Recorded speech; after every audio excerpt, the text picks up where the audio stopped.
Começa agora o Infinitas Ideias, o podcast onde as ideias vão muito além dos negócios. Agora vou ler isso aqui.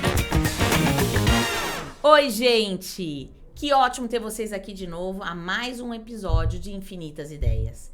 E hoje eu tô com uma pessoa super especial. Eu vou ler só um pouquinho do currículo dela para vocês entenderem quem está aqui com a gente hoje. Que prazer!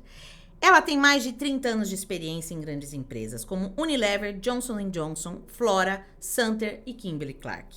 Sempre atuando em posições executivas na área de marketing, trade marketing e vendas. Ela é mestre em comunicação e consumo pela SPM, formada em publicidade e propaganda, atualmente diretora da Trade Design e professora de pós-graduação da ESPM, FIA e Fundação Getúlio Vargas. Gente, eu tô aqui hoje com uma pessoa que é muito especial pra mim. Eu até falo que foi minha primeira diretora de trade, Tânia Miné. Tã, muito bem-vinda. Obrigada por seu tempo, obrigada por esse carinho de estar aqui com a gente hoje. Oi, Camila, tudo bem? Boa tarde, bom dia, boa noite. Não sei que horas que vocês vão estar me assistindo. É um prazer estar aqui também. Viria com certeza em qualquer dia que você me convidasse. Adoro conversar com você, trocar umas ideias, né? Que a gente tem uns pensamentos aí, como é que vai ser o trade no futuro, como é que as coisas vão se dar, como é que a tecnologia está avançando. Então, é um prazer estar aqui, né? Nesse Infinitas Ideias. E é isso. Tô aqui, gente, super à disposição de vocês. Vamos legal. Lá. Não, a Tânia já fez algumas perguntas, né? Mas assim, Tã, antes de qualquer coisa, né? Você imagina que esse nosso público, a gente vai ver de tudo. Pessoal que entende o que é trade, muito. Pessoal que fala, o que é trade? Né? Eles estão falando de traders. Que nome é né? esse? Que nome é esse? E pessoas que falam assim, caramba, eu quero montar essa área aqui dentro da minha empresa. Vamos pensar no senso de empreendedorismo. O que é essa área e o quão importante você entende que essa área é para um varejo, para uma indústria, para seja ela qual for, um serviço. Qual é a sua visão sobre isso? Olha, eu digo o seguinte, o trade marketing, ele nasceu numa especialização da área de marketing. Ele é uma disciplina de marketing que está muito ligada à área comercial também, a vendas, a compras, dependendo se você está no varejo, se você está na indústria, se você está num distribuidor, né? Se você está numa rede de franquias, numa rede varejista, não importa. O trade, ele faz muito esse planejamento das marcas, dos grupos de produto e até de serviços, Camila. A gente tem percebido que o trade tem avançado muito nos últimos 10 anos no mercado de serviços, né? E tem vários varejistas que são varejistas de serviço, né? Então, a gente vê o trade se desenvolvendo. Mas o que ele faz exatamente, bem resumidamente, para você que não conhece essa área, que está aqui me escutando pela primeira vez? Ele vai fazer uma gestão, né, da implementação, né, daquilo que as marcas querem fazer nos canais. E aí, quando a gente fala de canal, a gente está falando de canal varejista, canal distribuidor, né? E dentro do varejo, a gente está falando de diversos perfis de varejo que a gente tem aqui no Brasil. Nós temos varejos de diversos tamanhos. Nós temos mais de 1.100.000 pontos de venda, se a gente for somar todos os tipos de varejo que existem. Por isso que a gente tem essa disciplina de trade marketing sendo desenvolvida, porque a gente especializou alguns P's da estrutura de marketing em trade marketing. Então, especificamente, quando a gente fala, mas ele vai substituir as pessoas de marketing, ou ele vai substituir as pessoas da área comercial, não. O trade, ele trabalha justamente nesse alinhamento, né? Alinhamento de planos, alinhamento de ações, de calendários, alinhamento de padrões de execução que serão importantes. Então, não sei se eu fui muito técnica, mas eu tentei fazer de uma forma simples, para você entender, você que está tentando entender e criar uma área de trade marketing aí dentro da sua empresa. Começa pelos processos, né? Então, o processo de planejamento, o processo de execução e o processo de monitoramento. São 3 processos muito importantes, né? E a gente sabe que os canais hoje, eles são muito importantes no acesso que a gente provê aos consumidores. Sejam consumidores empresariais, seja uma empresa que está comprando de outra, ou seja o consumidor final, o cliente final, como a gente chama. Então, eu acredito, Camila, que o trade, ele complementa e une o trabalho de vendas e marketing numa estratégia única, né? Com otimização de recursos, otimização de tempo, agilização de implementação de estratégia na prática. Porque a gente sabe que papel aceita tudo, a estratégia é muito bacana. O franqueado quer fazer uma estratégia, mas tá bom, esse negócio precisa ser implementado, né? Então, o trade funciona como essa força de implementação. Então, ele começa lá no entendimento da estratégia, né? Na adaptação dessa estratégia aos diversos canais, porque mesmo dentro de um canal que a gente acha que é homogêneo, a gente tem formatos diferentes, né? Então, você tem, por exemplo, quando você está falando de qualquer varejo, você tem lojas de bairro, em bairros diferentes, lojas de shopping, de centros comerciais. Então, o que aconteceu de 30 anos para cá de Brasil é que o varejo se tornou uma potência. Verdade. Então, ele começou a demandar das empresas uma especialização. E essa especialização foi denominada trade marketing, que era o seguinte: povo de vendas, eu quero isso, povo de marketing, eu quero aquilo. E no final das contas, o trade ele faz realmente esse trabalho de alinhamento e de união numa só estratégia. Não sei, ficou claro? Não, super claro. Vocês acham que ficou claro, não, ficou gente? Super, porque assim, o que você não está nos dizendo, e é isso importante, é que o trade, eu falo que ele é a liga. Né? Exato. Ele consegue entender a estratégia que vem de marketing, a necessidade de execução e do cliente que vem de vendas e traz isso para uma liga. Ou seja, como eu traduzo a estratégia em ação. Exato, né? Exatamente. Então, assim, e é isso, né, Tânia? A gente fala que a gente vê uma evolução, né, dessa área e uma importância, seja o nome que a gente queira dar, né? A área, ela passa a ser uma área cada vez mais estratégica para a companhia. Indo nessa linha, eu vi você fazendo aí uma palestra e falando para um público super importante da questão da colaboração, né? E você falou uma frase super interessante, estava todo mundo falando de colaboração naquele evento, e você falou assim, o trade nasceu como uma área colaborativa.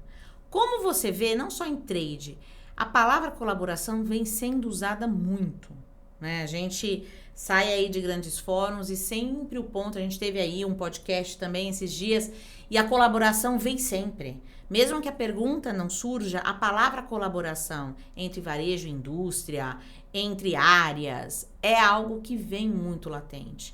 Na sua visão, o que é, colocando em prática, a palavra colaboração entre, seja qualquer varejo e qualquer indústria?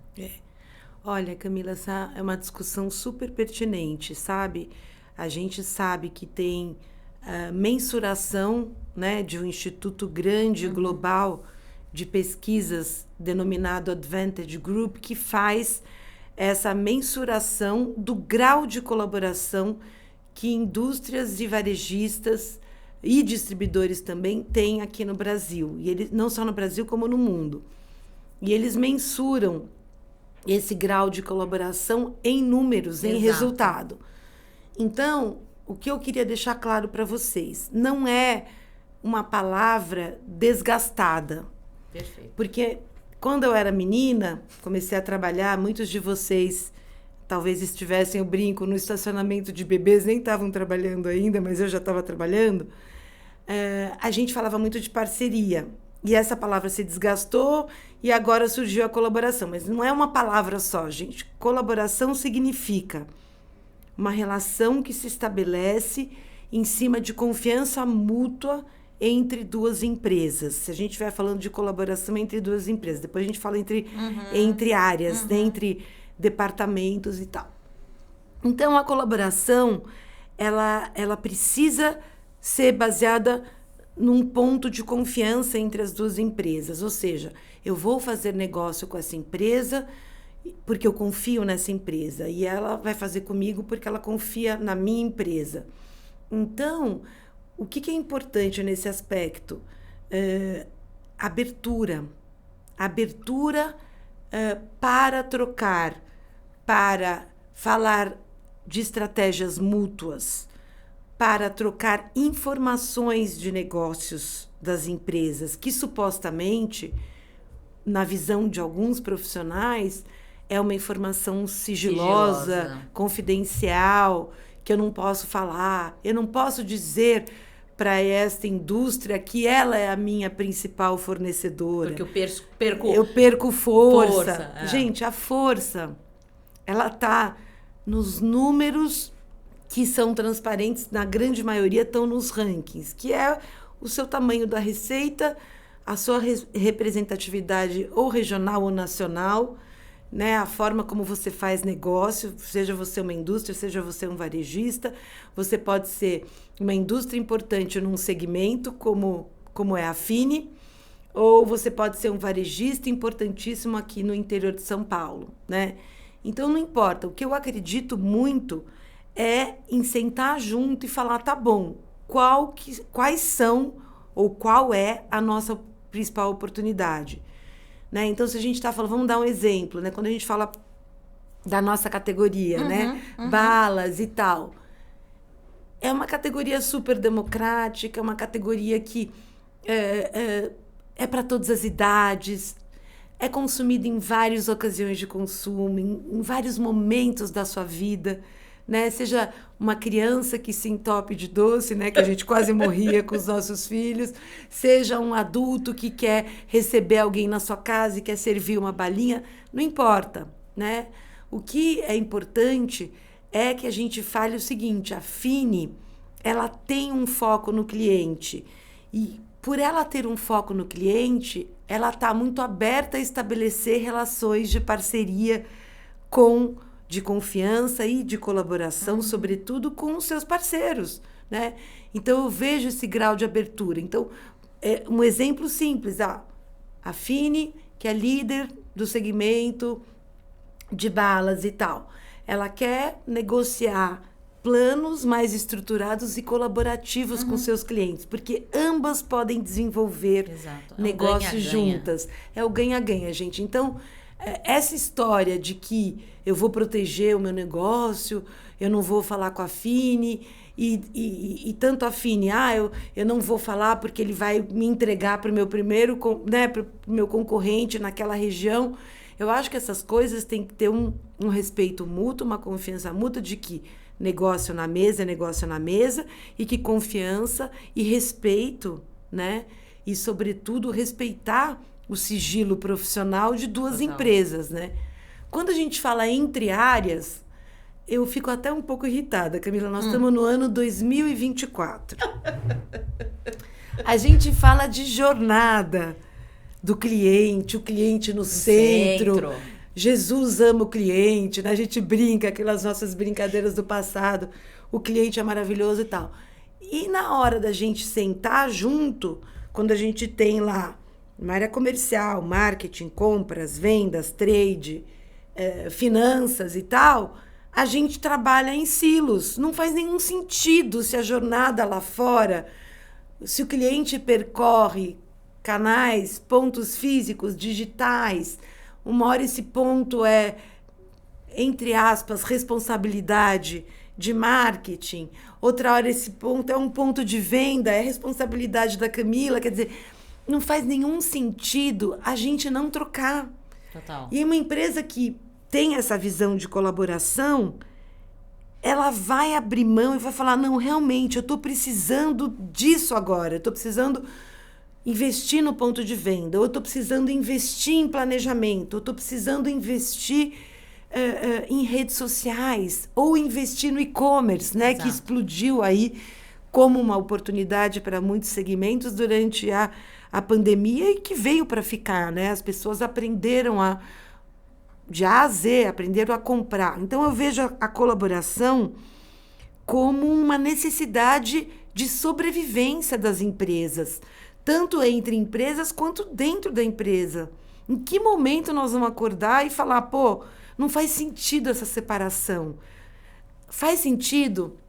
Aí vocês podem estar perguntando, pô, a Tânia está falando, a área de trade nem nasceu e ela já está dizendo para juntar tudo misturado. Calma, respira, né? Eu acho que no final do dia, a gente tem que estabelecer quem vai fazer o quê, né? Eu joguei vôlei muitos anos, né?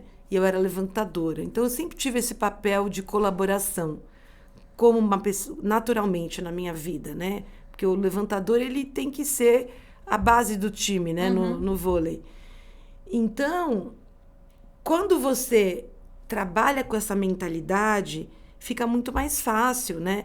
Você separa os papéis para saber o que cada um tem que fazer, porque senão a bola cai no chão, né? Você fala, bom, a Camila não vai, eu não vou. E ninguém vai. Jesus está ocupado, que é é o meu lema principal, é você mesmo que vai deixar a bola cair, não é Jesus.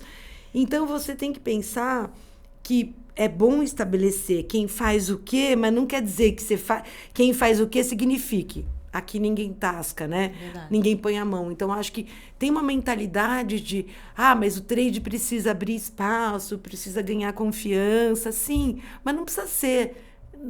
Não precisa ser na briga,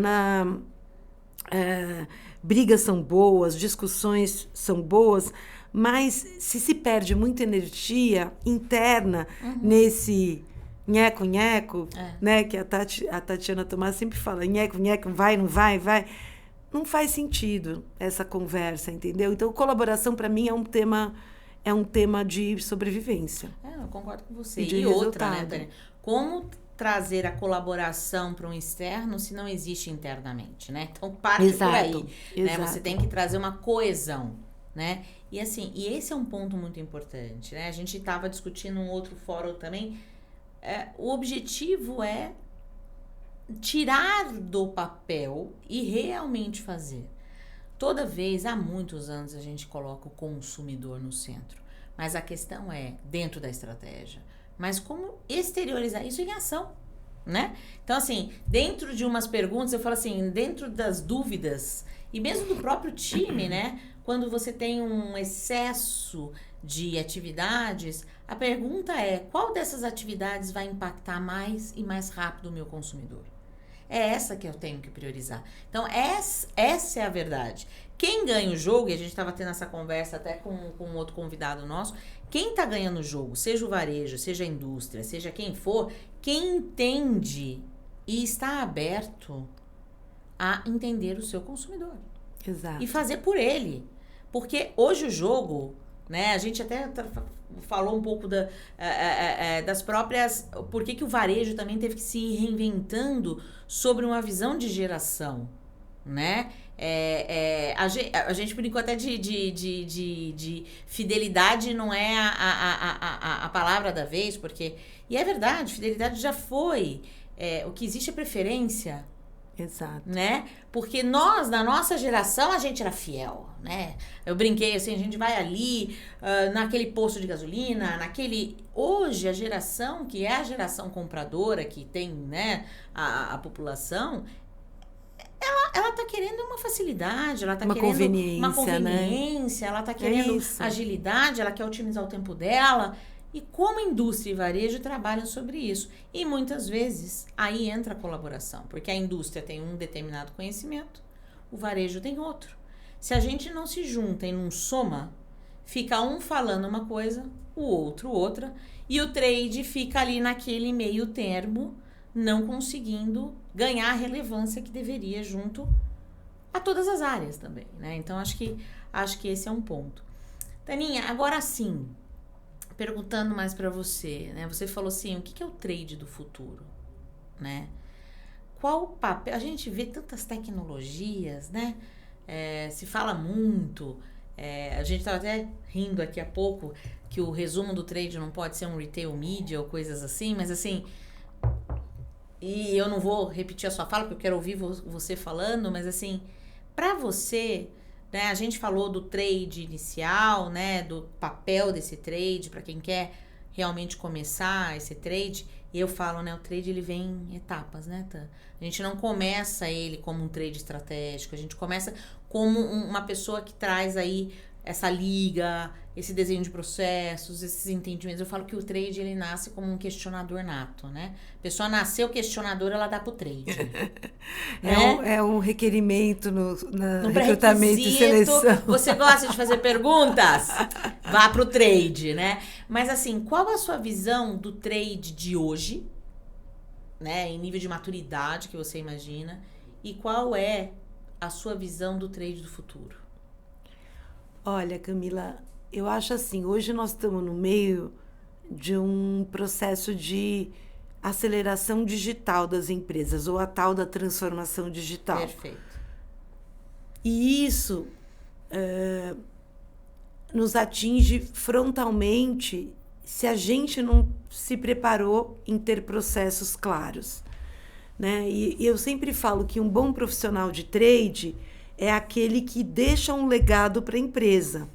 Então, se você saiu da empresa e os processos ficaram, você é um bom profissional. Se você saiu e o mundo ruiu, sinal que talvez alguma coisa... Não é única e exclusivamente culpa do coitado do trade, não é isso. Não vamos nem me vitimizar e nem também colocar... Né? Idolatrar e nenhuma das duas coisas. Mas, assim, o que eu acho? Quando a gente olha a transformação digital ou chegadas de startups, eu pesquiso bastante sobre isso todos os anos para aprender e também para levar para um evento que a gente sempre faz lá na SPM de trade marketing. E aí, o lance é o seguinte... A gente quer implementar a tecnologia, né? Porque a gente perde muito tempo, né? Com informação, por exemplo, né? Em colocar as informações todas num grande painel de informação, num cockpit, num dashboard, num grande visualizador de dados para tomar decisão. Então, em verdade, não é só esse processo de informação que a gente precisa otimizar. A gente precisa otimizar outros processos dentro de trade, né? O planejamento, a própria execução, o monitoramento, que é esse que se refere a esse mundaréu de informação que trade tem.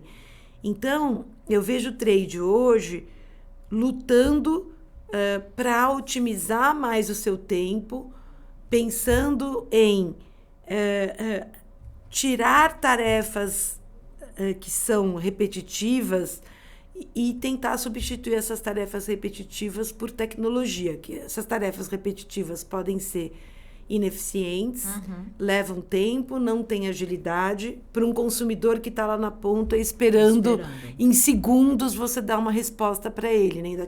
Quem está lidando com o público sabe disso. Então, o consumidor hoje ele está muito fiel a si mesmo. Ele está fiel aos seus princípios, ao que ele quer, o que ele não quer. Né, recentemente a gente teve juntas num evento também, teve uma palestra, até comprei o livro lá que o Arthur Igreja falou dos idiotas digitais, lá é um soco no estômago, né? Então a gente vive a era do ontem e do hoje. Mas voltando à questão do trade hoje, o trade ele precisa ser mais ágil, ser mais rápido, ser mais preciso no uso dos investimentos, ser mais eficaz nas suas ações, ou seja, eu preciso fazer ações que realmente causem resultado, né? Preciso ter uma mentalidade mais de startup, ou seja, testar modelos diversos em pequenas escalas, o que a gente sempre fez para gerenciamento por categorias, em pequenas escalas e tocar, né? Então, eu vejo, assim, as pessoas estão alarmadas, mas não se desesperem. Eu acho que tudo faz parte de uma mudança grande, né? E somada à transformação digital, Camila, a gente tem a transformação dos canais, que do nada se multiplicaram, se fragmentaram, se digitalizaram, se amanheceu no pós-pandemia. Quem dormiu nesses últimos 4 anos falou, o que é isso, né? Que mundo é esse? Que canal? Como assim, né? Eu lembro de iniciativas na pandemia, o Pão de Açúcar vendendo dentro do Mercado Livre, usando a logística do Mercado Livre. Olha as coisas que a gente jamais imaginaria. Mas jamais a gente imaginaria. Exato. O GPA, né, na verdade, não foi o Carrefour, o GPA. O Carrefour se unindo lá com o tal do Rappi. Enfim, a gente viu umas transformações, isso no varejo alimentar e nos outros varejos também. O WhatsApp se tornando um canal de afiliação nos primeiros meses de pandemia. Então, eu acho que isso deixou muita gente, falou, mas eu tinha só 3, 4 canais, agora eu tenho 20. Exato. Né? Então, as empresas estão nessa transformação. Inclusive, até na revisão das estratégias, né, Camila? Tá bom. E agora, José, o que eu faço com 20 canais? Não, né, Tânia? E assim, a gente estava com um cliente super importante aqui, que veio nos visitar hoje, e ele veio nos dizendo o seguinte, deixa eu contar para vocês que eu tenho cash and carry, supermercado, drogaria, loja de conveniência, restaurante, posto digital, ou seja, um cliente, 7 canais. Então, como você traz soluções para isso, pra né? isso? Pensando no futuro, que é isso. É isso. Na verdade, você não pode mais pensar no CNPJ daquele cliente como um todo. E nem também, você não pode pensar só no canal varejista. Tem que pensar no canal varejista, no cluster que aquela loja onde ele pertence, na vizinhança. Então, a tecnologia vai nos ajudar muito nisso, né? A gente vai conseguir... Por isso que a gente tem que se atualizar sempre, gente. A gente fala muito dessa coisa do aprendizado contínuo na nossa vida. Muitas coisas a gente vai ter que desaprender ou reaprender a fazer. Então, eu vejo o trade do futuro totalmente diferente do que ele é hoje, sabe? Eu acho que são estruturas menos matriciais, mais fluidas. Talvez a gente trabalhe por tarefas, por projetos, para a inovação, para algumas coisas, do que trabalhar como a gente trabalha hoje, em termos estruturais. Em termos de processo, nem se fale. Lá fora, por exemplo, quando você fala de varejo, né? Você pega um poder de uma Amazon, do poder de uma Shein, quando a gente fala do mundo da moda, do poder de um Walmart, né? Em varejos mais concentrados. Aqui no Brasil, a gente ainda tem uma descentralização. Uma descentralização, grande, né? E eu acho que isso vai permanecer, porque nós temos 5.500 e poucos municípios. Eu não vou lembrar do número do IBGE. Reforma administrativa não veio, continuamos com 5.500 municípios aí pelo Brasil todo. Desses 5.100, apenas 100 tem mais de 100 mil habitantes. Então, imagina. Perdão, apenas 300 e pouco tem mais de 100 mil habitantes. Esqueci do número.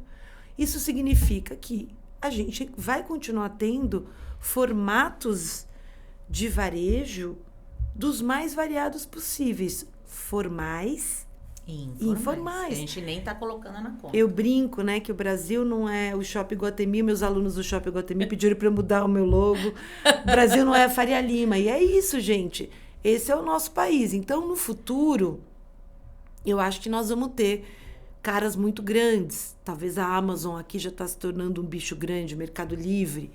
E os outros varejistas que estão lá no ranking do IBEVAR, da BT, lá do Varese, Isso. E a gente tem os caras que são grandes e que vão exigir, talvez, uma unidade de negócio para atendê-los, né? Do lado da indústria.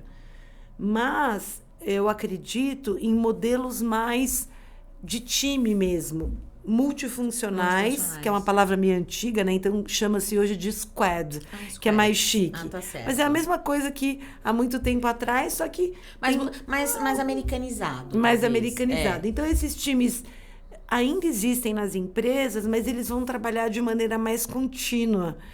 E as estruturas vão ficar Vai mais... ser apenas um projeto. Talvez eu seja acho uma que sim. forma de trabalho. Esse modelo, colegas meus que atuam globalmente, e você conhece alguns também, aí que trabalharam com a gente na época de Unilever, eles falam isso, que virou tipo um Brand Development Manager, com tudo embaixo dele, com marketing, com vendas, com trade, com experiência do cliente, com uma logística que pode ter um partner ali. E sabe o que é mais curioso, Camila? Com o time de TI, como o time de RH já são há milênios, trabalhando dentro do negócio. Para justamente trazer a solução e a agilidade para isso, né? Então, eu vejo assim, eu não sei se isso vai acontecer, isso já está acontecendo Estados Unidos e China, que são mercados muito concentrados, mas eu não sei se esse modelo se replicará no Brasil desta forma. Até porque o trade aqui é muito eclético, né? Mas o que eu vejo lá fora é que a figura, o profissional, o nome que tiver, customer marketing, trade marketing, shopper marketing, retail marketing, channel marketing, tem uma sopa de letrinhas. Perdão porque as palavras estão em inglês, porque o marketing, né, na sua grande maioria, os termos são em inglês. Mas não importa o nome que você dá, o que importa é que essas pessoas, esses processos se tornaram protagonistas, ou estão se tornando protagonistas. Por isso que, às vezes, quem assume essa liderança é um cara que vem de trade marketing. Por ter essa visão. Por ter essa visão, né? Okay. Você, por exemplo, passou por vendas, passou por trade, teve bastante contato com o pessoal de marketing. Eu vim de marketing, passei por vendas mais júnior que você, mas foi uma experiência mais curta do que eu gostaria, mas foi. E depois eu vim para trade. Que é uma visão integrada, né, Tan? É uma visão integrada, cada vez mais. Uma visão mais integrada, eu vejo assim, né? Então, não sei, acho que respondi a tua pergunta. E aí tem um ponto, né, Tan, que é preocupante, que foi uma das suas falas, que eu parei depois que eu ouvi, falei, gente, é verdade. E ontem eu estava num outro fórum de um fornecedor de informações, e o fornecedor de informações estava nos dizendo assim, quero ouvir da indústria se isso que eu tenho para ofertar para vocês faz sentido. Porque ele chegou à conclusão, e que é o que a gente está falando, então a gente está falando de um trade do futuro, e olhando um trade atual, que você mesmo mencionou, dessa quantidade de informações, hoje o maior desafio é nós temos muita informação. É como usá-las. Como usá-las. Exato. E aí, tanto ajudando o fornecedor de informação a dizer o que a gente precisa, para que ele também nos traga uma solução. Mas teve um speech teu e que eu queria que você trouxesse um pouco nisso aqui agora, precisamos de pessoas analíticas. Isso é verdade. Traz esse ponto pra gente, porque assim, é engraçado, porque a gente estava falando um dia com outro parceiro, ele falou assim, precisamos fazer o básico bem feito. E quando a gente fala que hoje eu tenho informação, e a gente estava falando com o Celso também, ele falou assim, o varejo tem informação. Tem informações riquíssimas. A questão é, como que eu pego essas informações e coloco em ação? E aí vem essa pessoa, vem sim a tecnologia para nos ajudar, mas como fica essa pessoa nessa história para trazer isso, sabe? Olha, eu acho assim, Camila, eu tenho me debruçado sobre esse tema já faz alguns anos, tanto é que lá na pós da SPM a gente criou a disciplina de inteligência. E ainda falei eu não sei, às vezes eu acho que eu sou meio firme demais, mas falei para outros coordenadores meus, vocês precisam estar atentos, tô falando de educação, sim. Depois eu entro no negócio. Sim. Vocês precisam estar atentos que nós vamos ter uma enxurrada de informação e a gente não tem pessoas analíticas, né? Porque ela tem que aprender a analisar num cenário onde você tem 50 mil informações. Exato. Você não tem mais só um. A gente tinha um antigamente. Mas eu acho assim, Camila, a gente tem vários problemas de educação, coisas sérias na nossa sociedade que fazem com que os nossos jovens, as nossas crianças percam a capacidade de fazer perguntas, isso não só no Brasil, no mundo, percam a capacidade de ter um posicionamento mais crítico em relação às coisas, isso é grave, eu acho que a gente tem que estimular mais debates, a gente não precisa concordar com tudo. Sim. Eu mesma gosto, quando um aluno me questiona, eu falo, pô, mas você tem razão. Eu poderia ter pensado dessa outra forma. Não precisa ser a forma como eu faço o meu processo analítico, né? Assim, quer queira, quer não, nós temos dados para analisar. Perfeito.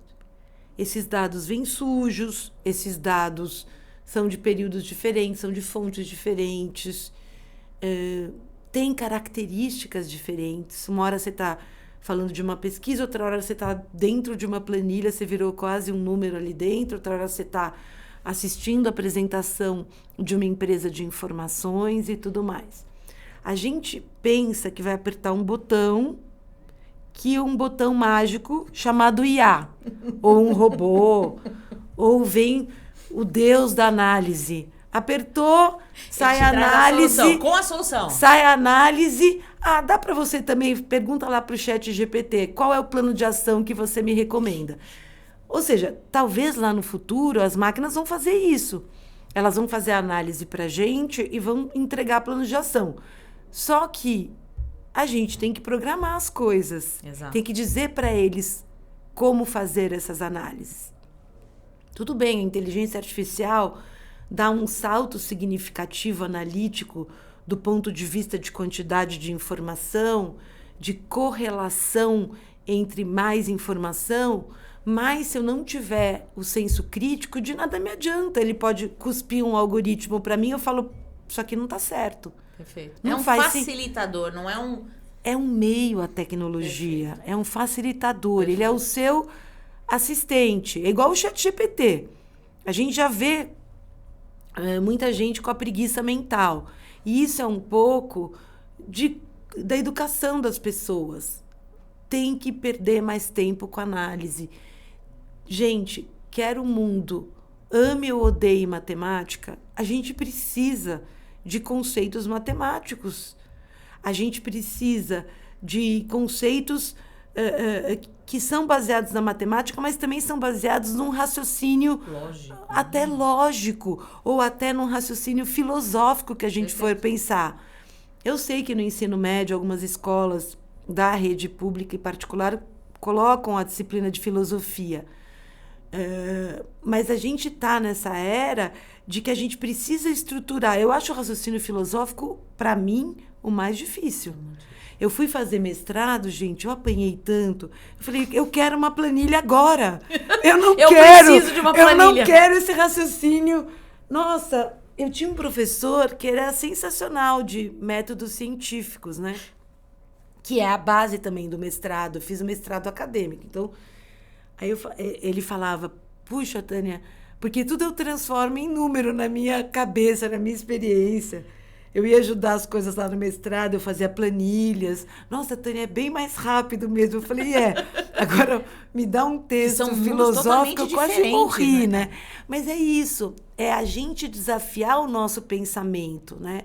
Então, eu fui fazer mestrado para desafiar o meu pensamento num outro sentido. Tanto é, Camila, que eu tenho vontade, eu estou só numa negociação matrimonial para ver se eu faço meu doutorado ou não. Ai, Jesus. Mas e também tem a questão do Gabriel se formar, meu filho mais novo se formar ano que vem, e de me dedicar, porque são 4 anos, né? Doutorado não é para Mas eu queria fazer alguma coisa voltada para essa questão analítica, os dados, que é uma coisa que tem me preocupado. E eu queria essa disciplina e eu sou muito fã de poder trocar com os alunos e com os meus parceiros também essa experiência, porque eu também quero me aprimorar, eu também quero analisar melhor. Né? Eu também quero usar a tecnologia mais do que eu uso hoje. Mas eu acho que é o que você falou, eu acho que a coisa é um meio, não é o fim. O pensamento analítico, como você estrutura, talvez o meu seja mais parecido com o teu. Mas eu vou pegar do meu filho. Que é diferente. É diferente, ótimo. Maravilhoso. Talvez ele vá por outros caminhos. Eu sempre, quando começo um pensamento analítico, eu começo de fora para dentro.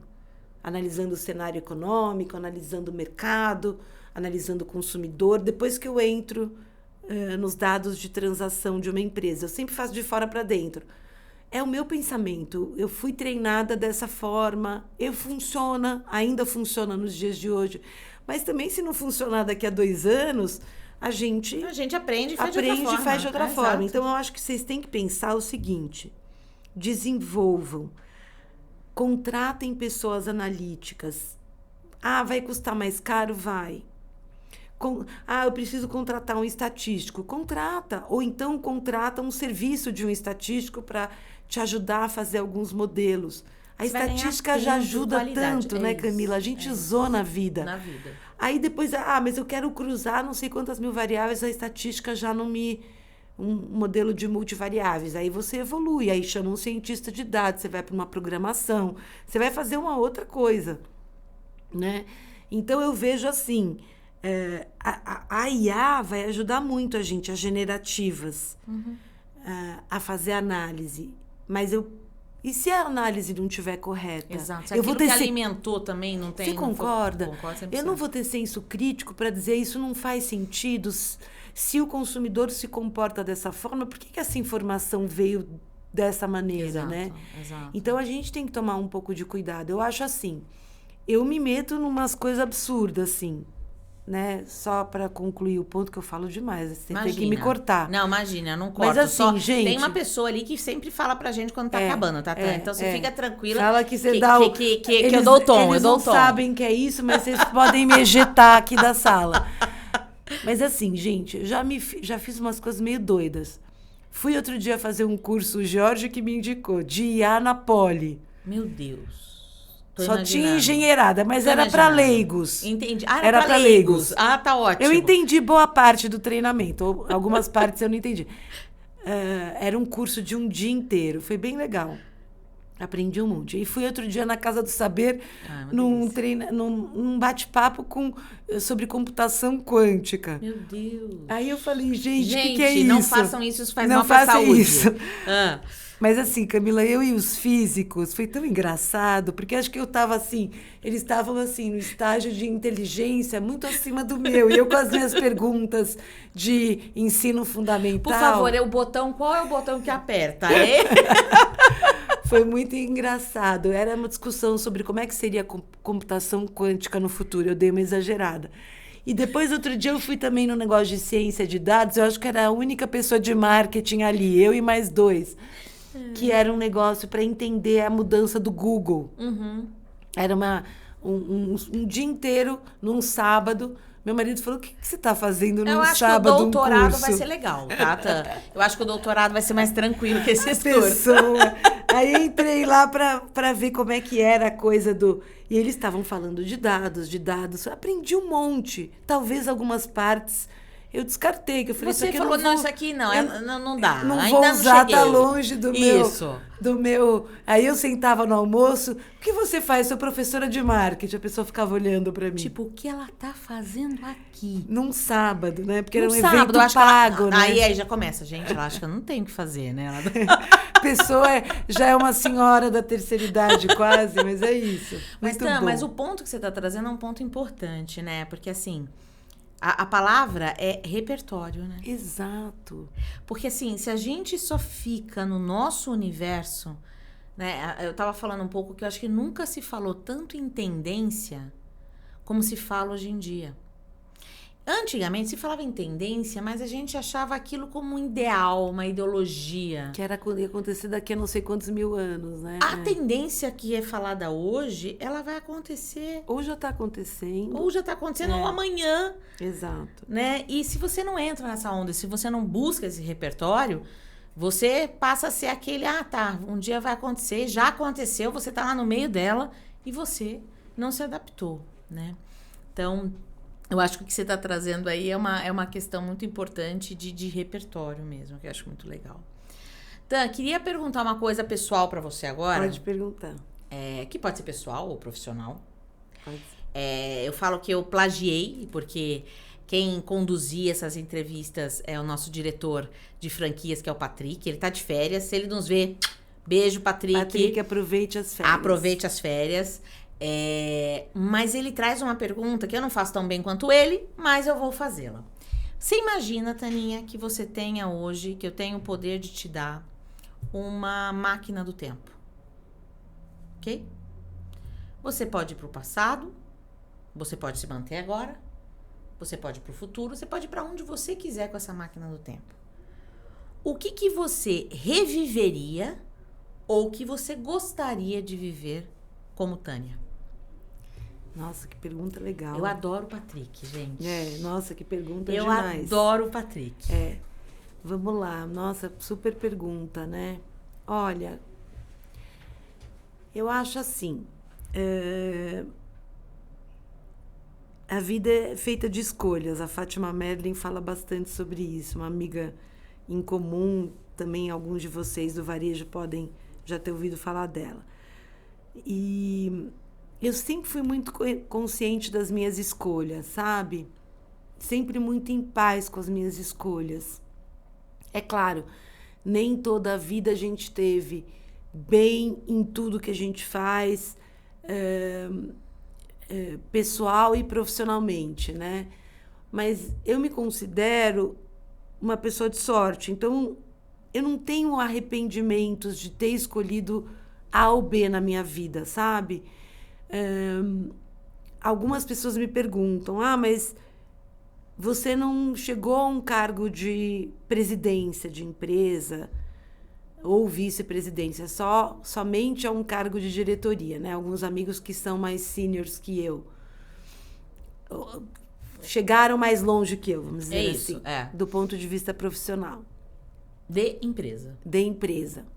Do ponto de vista profissional, a minha carreira sempre foi um equilíbrio que eu busquei, difícil para a maioria das mulheres, que é conseguir dar conta de 2 filhos, marido, casa, papagaio e tudo mais, no momento que as mulheres tomavam a frente da casa, nunca se perguntava por que você está fazendo aquilo. Você ia fazendo, porque era assim que funcionava, né?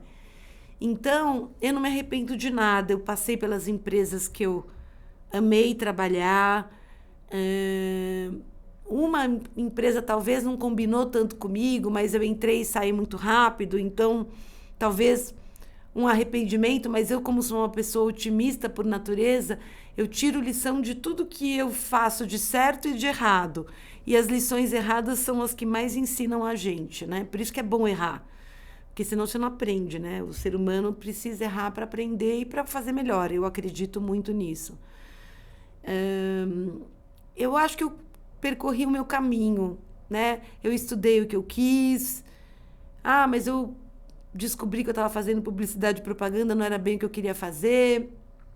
Eu deveria ter feito administração, mas talvez, quem sabe, que esse aprendizado, né, o Steve Jobs fala isso, não é útil em algum momento. Então, de alguma forma, eu acho que eu não teria essa coisa do tempo e do futuro. Eu quero viver o agora, né? Em verdade, do ponto de vista pessoal, eu estive, né, estou casada há muitos anos, o que é uma coisa rara hoje em dia, né? A maioria das pessoas casa e descasa várias vezes. Eu tive a sorte de ter uma boa escolha, um bom parceiro. Meu marido é nota 10, ele me aguenta, eu aguento ele, a gente vai se aguentando aí. E acho que, né, se tudo correr bem, a gente vai envelhecer juntos. Tenho 2 filhos ótimos. Talvez a única coisa que eu faria diferente, se eu fosse pensar no passado, talvez eu tivesse me dedicado um pouco mais estressado um pouco menos, que eu sempre fui muito workaholic. A nossa geração foi, a minha, eu sou mais velha que você, mas acho que o imã passou para a geração de vocês, essa coisa da gente trabalhar. Tinha pessoas que morriam trabalhando na nossa época, a gente sabe disso, era uma coisa horrível, gente, mas existiu isso, não é lenda urbana. Mas é isso, talvez viver um pouco mais com a minha mãe, que faleceu muito cedo, tá mais próximo dela. Eu faço isso muito com meu pai, depois eu fui estudar o envelhecimento e compreender o curso da vida melhor no mestrado. Então, isso me deu também bastante repertório para entender o envelhecimento, o curso da vida e poder... Então, talvez a única coisa que eu me arrependa, talvez não tenha dado tanta atenção para minha mãe quanto ela mereceu naquele momento. Eu fiz o máximo que eu pude, eu sou muito família, eu uno a família, eu faço aqueles almoços de domingo, eu gosto disso, sabe, gente? Eu sou meio... Eu nasci trade, né, Camila? Nasceu trade. Colaborando, né? Nasceu colaborando com todo unindo mundo. A família, unindo, a cola. Aquela liga. Mas é isso. Muito bom. Agora, Taninha, finalizando. É um desafio. É um desafio. É a balardida. Mas, pelo amor de Deus, ela já contou. Não, é que eu li eu tô estudando o portfólio Fini de cabo a rabo. Gente, não dá. Entendeu? Você não me pôs pimenta nisso, né? Até bati a cabeça. Fiz som aqui, foi a minha cabeça, mas tá tudo bem. Tá tudo bem a cabeça. Não, eu vou provar. Dan, é o seguinte, nosso Preciso desafio... de água. O nosso desafio aqui é o seguinte. Não, tira esse aqui não. Isso aqui é fácil. Isso aqui é fácil. Você vai comer uma balinha dessa... Sem beber água? Sem beber água, tu vai comer. Tá bom. A gente quer ver suas feições, não vai ter corte nesse momento. E depois a gente quer saber de você o grau de picância disso. Porque você sabe que cada um tem uma tolerância. Né? Não, eu até gosto de pimenta, não tanto quanto os mexicanos, né? Meus amigos mexicanos e até aqui no Brasil, o pessoal do Norte e Nordeste gosta bastante, né? Mineiro gosta. Né? Você é mineirinha, né, Camis? Então, mas assim, ó, vou te dizer, você sabia que na franquia a gente tem até um treinamento. Toda vez que a pessoa vai ali pegar, porque achou legal, a gente avisa, por favor, separe o saquinho, porque isso é pimenta, olha a criança, entendeu? Mas eu acho que é bacana. Legal. Tenta ver, vamos ver a cara da Tânia. Vamos fazer, muito bom. Eu tava vendo, meus alunos falaram esse final de semana sobre essas coisas com pimenta. Tem um salgadinho apimentado, não tem? Então, não sei, você que vai me dizer. O salgadinho tem um salgadinho novo, apimentadérrimo. Então, que o pessoal faz desafio. Desafio. E tem desafio da Fini também. Então, eu pesquisei nas redes sociais. Então, ó, você tá fazendo... Olha lá.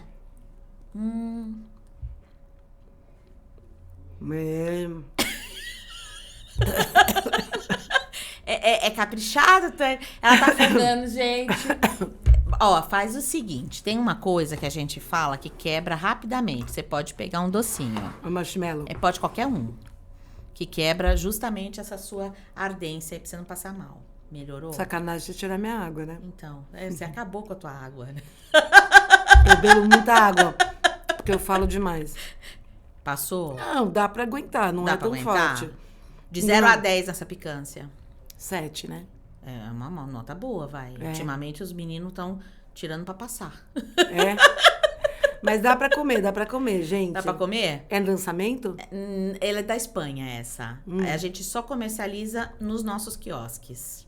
Porque vocês têm medo no ponto de venda de dar? Eu acho que é... E tem uma questão de entendimento do consumidor, né? O consumidor brasileiro, por mais que o Nordeste tenha... Não lê embalagem. Ele não... Então, já pensou? Eu não leio o manual, explodiu o micro-ondas quando eu casei. Ainda bem que ela ainda está casada com a mesma pessoa, mesmo tendo explodido no micro-ondas. Taninha. No primeiro jantar, né? Muito bom, gente, estar aqui com vocês. Muito obrigada pela sua Imagina, presença, pelo seu tenha sido útil. Foi super útil. Qualquer dúvida, né? Eles vão mandar pra gente perguntas, eu te mando. A Tânia é uma super pessoa que pode aconselhar todas as suas perguntas. Conhece muito de trade, muito de varejo e muito de filosofia agora, de inteligência artificial, de computação. O que é mais? O que é? Computação quântica, eu fiquei só uma noite. Computação quântica. É com ela. Não é comigo, não. Eu fui lá entender o bicho. Taninha, obrigada. Obrigada mesmo, obrigada por esse tempo, obrigada por estar com a gente. Imagina, é um prazer estar aqui. E a topar esse desafio, a gente fala assim que a gente tem que inventar alegria, que Adorei é nosso propósito. o desafio, muito é nosso bom. propósito. É o nosso propósito e é isso, gente. Essa é a Fini. É muito bom estar aqui, Camila, agradecer. Espero que seja útil para todo mundo, Muito. que vocês curtam, façam perguntas, a gente vai responder todas elas. Eu sou muito criteriosa, a Camila me conhece. E é muito bom estar aqui com você de novo, depois de tantos anos, né, Taninha? Obrigada, muito viu? bom, Obrigada. gente. Gente, um beijo e até o próximo. Valeu, gente. Tchau, tchau. Beijos.